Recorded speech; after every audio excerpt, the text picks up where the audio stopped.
오늘 주시는 하나님의 말씀은 잠언 17장 8절부터 14절까지 말씀입니다. 할렐루야. 오늘은 잠언 17장 8절부터 시작됩니다. 8절 말씀을 읽으면 뇌물은 그 임자가 보기에 보석 같은즉 그가 어디로 향하든지 형통하게 하느니라. 자, 원문을 보면 이렇습니다.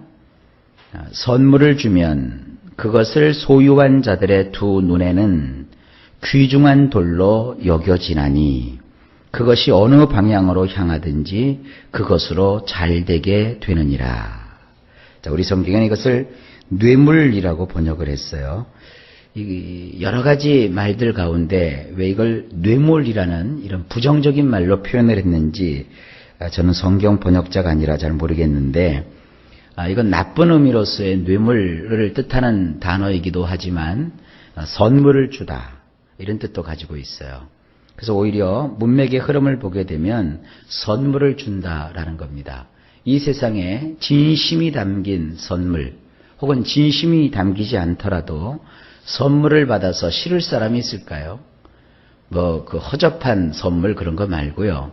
사람이 누군가에게 선물을 받는다 하는 것은 굉장히 기분 좋은 일입니다. 그런데 오늘 성경에 보면 인간의 심리를 이렇게 말씀하고 있어요.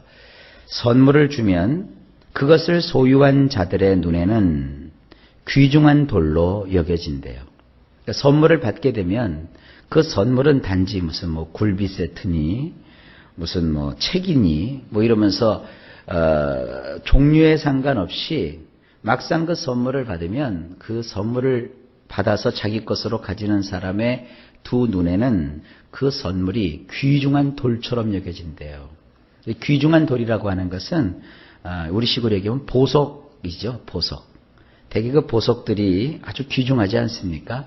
그 보석을 귀중한 돌로 이렇게 표현하고 있는 거예요. 그러니까 다이아몬드나 금이나 은이나 이런 것을 선물하지 않더라도 그냥 일상적인 선물도 그 선물을 받게 되면 그 사람의 마음에 이건 내가 지금 굉장히 귀중한 돌을 받았다 이런 생각을 하게 한대요. 그래서 그 선물이 어느 방향으로 향하든지 동서고금을 물어나고 또 한국이 됐던 중국이 됐던 미국이 됐던 어느 나라, 어느 사람이라도 선물을 받아서 싫을 사람은 하나도 없어요. 그래서 그 선물이 그것으로 잘 되게 한대요. 일이 잘 되게 한대요. 심지어는 말이죠. 우리와 적성국가인 이 북한과도 우리가 선물을 주고 받잖아요. 또 일상에 있어서 대통령들이나 국가의 이러한 그 수반들이 서로 만날 때도 그냥 만나지 않거든요. 텔레비에서 볼 때는 만나서 악수만 하는 것 같지만 그 뒷면에는 많은 선물이 오고 가는 거예요. 인간관계도 마찬가지입니다. 그동안 나는 오고 가지도 않았어. 나는 사람이 싫어.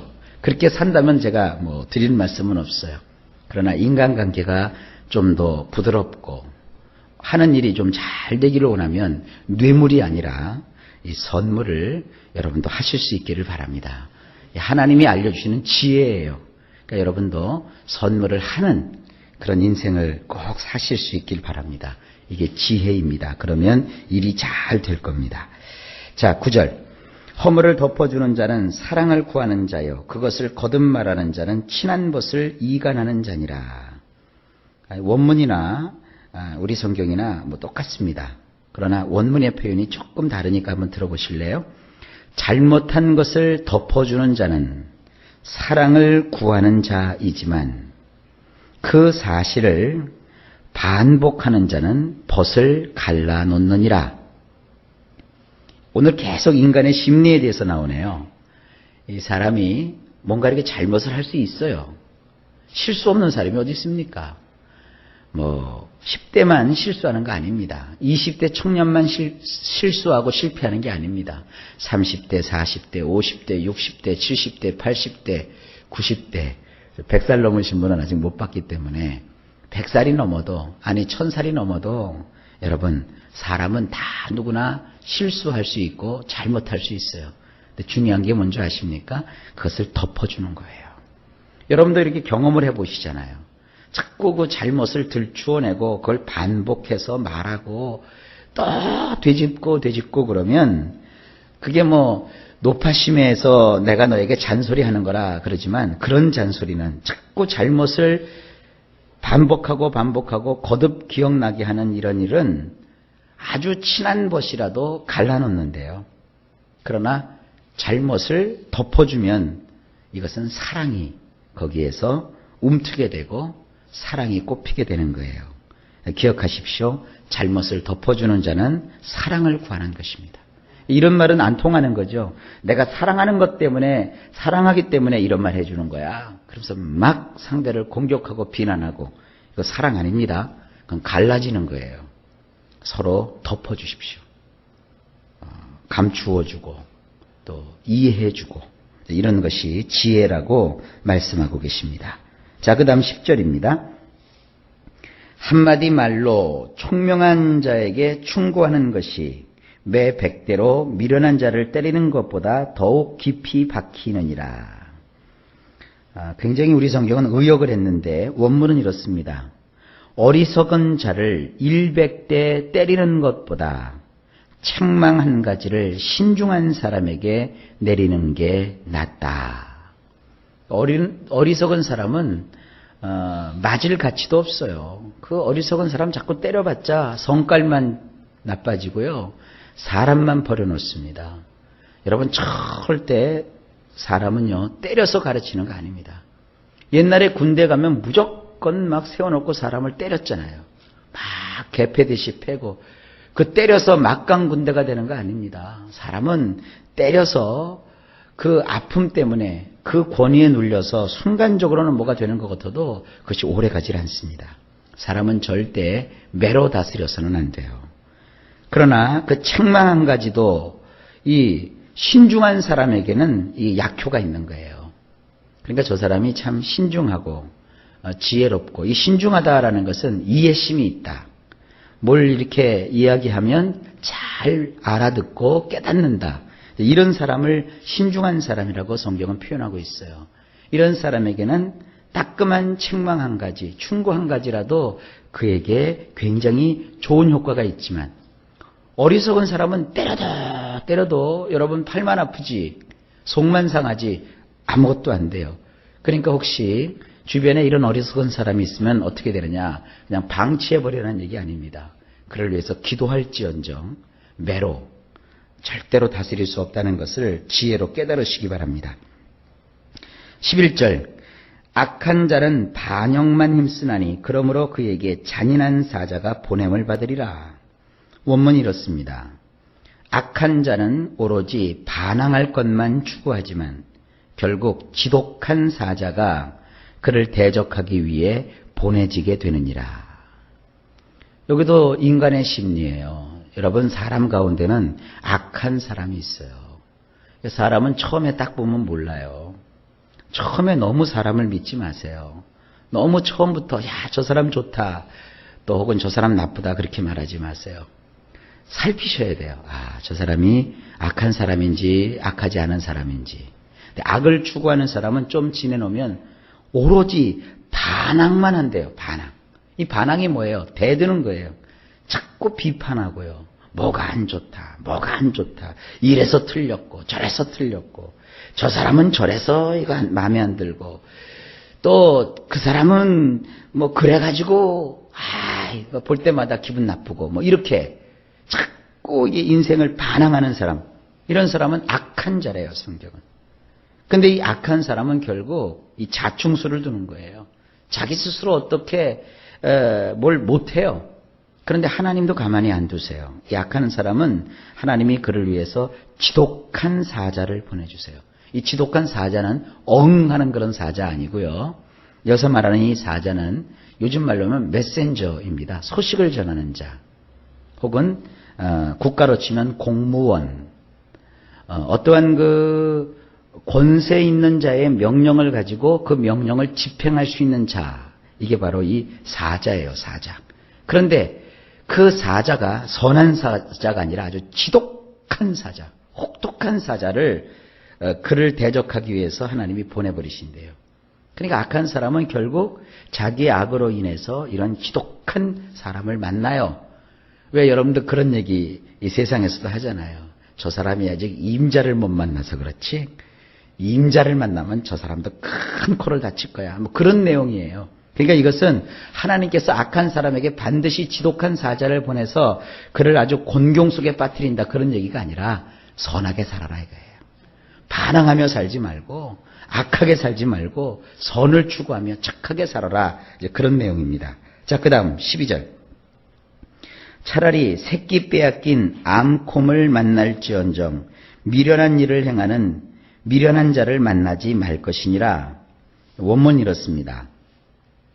사람에 의해서 새끼를 잃어버린 암콤을 우연히 만날지언정 미련함에 빠진 어리석은 자는 아니니라. 이 곰이 있는데 새끼를 낳았어요. 그 새끼를 낳았으니까 암콤이죠. 근데 이 암콤이 어느 날 사람 때문에 그 새끼를 잃어버렸어요. 빼앗겼는지 새끼가 죽었는지 자주간 그 새끼를 잃어버렸어요. 그러니까 이 암콤이 사람만 보면 막 성이 날 거 아닙니까? 사람을 그냥 두겠어요? 그런데 성경은 뭐라고 얘기하느냐? 사람에 의해서 새끼를 잃어버린 암콤을 길에 가다가 우연히 만날지언정 미련함에 빠진 어리석은 자는 아니니라. 이 어리석은 자가 미련에 빠져 있다고요. 그러니까 막 자식을 잃고 새끼를 잃고 성이 끝까지 오른 그런 암콤 그리고 미련함 속에 푹 빠져있는 어리석은 자 누구와 상대하는 게 낫냐? 차라리 암콤을 만나서 상대하는 게 낫다는 거예요. 말도 알아듣지 못하고 성질만 있는 그 암콤이더라도 차라리 그것이 미련함에 빠진 어리석은 자를 만나는 것보다 낫대요. 이게 도대체 무슨 뜻일까요? 이거는 이 곰을 만나라 이런 뜻이 아니라 미련한 자의 그 미련함은 바로 그와 같은 것보다도 더 심각하다는 거예요. 여러분 길을 가다가 암콤을 만났어요. 얼마나 무서워요. 여러분 곰 보셨나요? 곰을 아직 못 보셨으면 동물원에 가서 한번 곰을 툭툭 한번 건드려 보세요. 세상에 저 중학교 때 그때는 이제 자연농원이라고 했어요. 용인 자연농원에 가서 동물원을 이렇게 구경을 하는데 저 혼자였어요. 친구들은 저쪽에서 노는데 저 혼자 어떻게 동물원 쪽으로 방향을 틀었는데 이렇게 보니까 곰 한 마리가 이러고 있더라고요. 근데 이게 갑자기 저를 보더니 확 하고 일어나는데요. 지금도 제 키가 크진 않지만 그때는 막 중학생이니까 얼마나 작았어요. 곰이 막 일어났는데 불곰이에요, 그것도. 나는 불곰이 그렇게 막 무서운지 처음 알았네요. 막 입에는 거품을 물고요. 뭔가 이게 좀 수틀린 게 있나 봐요. 그러니까 사람이 오니까 곰이 막 발정난 무슨 뭐처럼 확쭉 일어나가지고 팔을 확 드는데요. 그 위세에 제가 확 질리더라고요. 그런 게 암콤이라 한번 생각을 해보세요. 그것도 지금 새끼를 잃어버렸다고요. 그런데 그 암콤에게서 느끼는 그 공포감이나 그 암콤에게서 누리는 두려움보다도 이 어리석음에 빠진 미련한 것에 빠진 어리석은 자는 더하다는 거예요. 그러니까 여러분들이 이렇게 인간을 잘 파악하실 때 미련한 사람과는 함께하지 않는 것이 지혜입니다. 13절 누구든지 악으로 선을 갚으면 악이 그 집을 떠나지 아니하리라. 원문이 이렇습니다. 선에 대하여 악으로 되돌려주면 그의 집에 악이 떠나지 아니하느니라. 이건 만고불변의 진리입니다. 자, 누군가가 나에게 선을 행해 주었어요. 근데 나는 그 사람에게 선이 아니라 악으로 그것을 되돌려 주었어요. 그럼 어떤 일이 벌어지느냐 하면 그의 집에 악이 떠나지 않는데요. 이게 인과응보라고 하죠.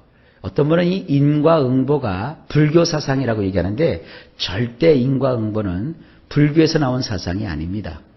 기독교 역사상 이 하나님이 우리에게 주시는 교훈이 이 불교에게 갔지 불교의 교훈이 우리에게 오지 않았어요. 자, 예를 한번 들어보면 이 잠언이 만약에 솔로몬이 한 그 교훈이라고 할진데 솔로몬이 지금부터 언제적 사람이냐?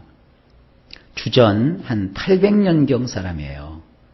그러면 이 불교를 창시한 시달다는 언제 사람이냐? 주전 한 550년경 사람이에요. 그러면 솔로몬이 적어도 650, 750, 한 250년 앞서요. 앞서서 이 솔로몬이 얘기했는데 어떻게 250년 뒤에 나온 불교가 이 기독교에게 교훈을 줬다는 말입니까? 기독교의 교훈이 흘러 시달다가 태어나고 살았다가 간 그 지역까지 들어온 거지. 어떻게 그 인도 북부에 있던 이 가르침이 흘러 이 다윗의 왕국에 속한 이 솔로몬에게 왔단 말입니까? 그러니까 이런 성경을 우습게 생각하는 사람들은 이런 거 보고 그냥 대충 지나가 버려요. 아니에요. 인과응보는 하나님이 우리에게 알려주신 인생의 법칙이고 진리예요. 인과응보가 뭡니까? 선을 행한 사람은 선이 주어지고 악을 행한 자는 악이 주어지는 거예요. 오늘 이게 그런 말씀이에요. 선에 대하여 악으로 되돌려주면 그의 집에 악이 떠나지 아니하느니라. 여러분 혹시 다른 사람에게 잘해 주었다가 봉변을 당하고 오히려 그것이 악이 돼서 여러분에게 돌아왔다고 해서 괴로워하지 마세요. 하나님은 인과응보, 행한 대로 갚으시는 그런 하나님이시니까 여러분들의 그 마음을 다 하나님께서 위로하고 치료해 주실 거예요. 그리고 여러분들에게 악으로 갚은 사람, 그건 제가 얘기하지 않을게요. 마지막으로 14절. 다투는 시작은 뚝에서 물이 새는 것 같은즉 싸움이 일어나기 전에 시비를 그칠 것이니라. 원문이 이렇습니다. 말 다툼이 시작된 것은 곧 물들이 새는 것 같으니 그것이 터지기 전에 그 다툼을 그쳐야 하느니라. 자, 사람이 이제 살다 보면 서로 이제 말다툼이 시작됐어요. 이제 시작이 된 거예요. 말다툼이 이제 막 시작이 된 거예요. 티격. 이제 막 시작이 된 거예요. 그러면 성경은 그걸 뭐라고 하느냐면 그것은 물들이 새는 것 같다 그랬어요. 이 물들이 샌다는 것은 뭐냐면 물이 가득 담겨져 있는 무슨 물통 아니면 물을 이렇게 가두어둔 저수지 뚝. 그런데 구멍이 생겨갖고요. 거기서 물이 막 새기 시작해요. 여러분 저수지 터지면 큰일 나는 거 아시죠? 이 시골에 가면은 큰 저수지가 있다고요. 그 저수지 뚝이 터지면요. 한 해 농사 망치는 거예요. 그런데 보니까 이 저수지에 구멍이 뚫어져 갖고 물이 새기 시작해요. 그럼 얼른 그것을 어떻게 하든지 막아야 돼요. 그래야 그들이 저수지 뚝방이 터져가지고 1년 농사 망치는 걸 막을 수 있어요. 마찬가지입니다. 말다툼이 시작되는 것은 이제 물들이 새는 것과 같으니 그것이 뻥 하고 터지기 전에 그 다툼을 그쳐야 하느니라. 부부가 조용히 살다가 조용히 이혼하는 경우는 없어요. 살다가 티격. 니 잘났다, 나 잘났다, 니 잘났다, 나 잘났다. 네가 얼마나 잘났냐? 그래, 나 잘났다. 그래, 너는 또 어떠냐? 이러다가 니네 집안, 우리 집안. 네 인생, 내 인생. 그러다가 맨 마지막에 그러면 갈라서 이러고 갈라서는 거예요. 거기까지 가기 전에 벌써 티격 할 때는 이게 물들이 새는구나. 얼른 막아야지. 그래서 다툼은 그쳐야 돼요. 사람은요, 자꾸 성질을 이렇게 막 이렇게 긁으면요, 누구든지 다 터져요. 여기 있는 저도 자꾸 건드려 보세요. 저도 터지지. 여기 지금 한 사람 한 사람 제가 대해서 한 10분 안에 내가 살살 긁으면 안 터질 것 같아요? 다 터져요. 그러니까 누구든 긁으면 다 손자국이 나게 마련이고 바늘로 찌르면 다 아픈 거예요. 그러니까 제일 중요한 게 뭐냐면 말다툼이 생기기 전에 그 다툼을 그치는 거예요. 싸움을 밀고 나가지 마세요. 자존심 앞세우지 마세요. 싸움은 좌우지간 피하는 거예요. 비 오면 얼른 우산을 쓰든지 비를 피하는 게 상책이듯이 하여간 싸움은 어떻게 해서든지 피하고 마는 거예요. 내가 저 사람과 싸워서 말로 이길 것이다. 그럼 둘 다 터져버려요. 오늘부터 절대 부부싸움 하지 마시고 이웃 간에 싸움하지 마시고 가족과 싸우지 마시고 미리 다 막으세요. 안 하면 뚝방 터져요. 그럼 한 해 농사 망치는 겁니다. 하나님의 지혜를 잘 깨달으셔서 오늘도 승리하시길 바랍니다. 자, 오늘도 하루가 시작되었습니다. 일마다 때마다 주께서 평강 주시기를 예수님의 이름으로 축복합니다.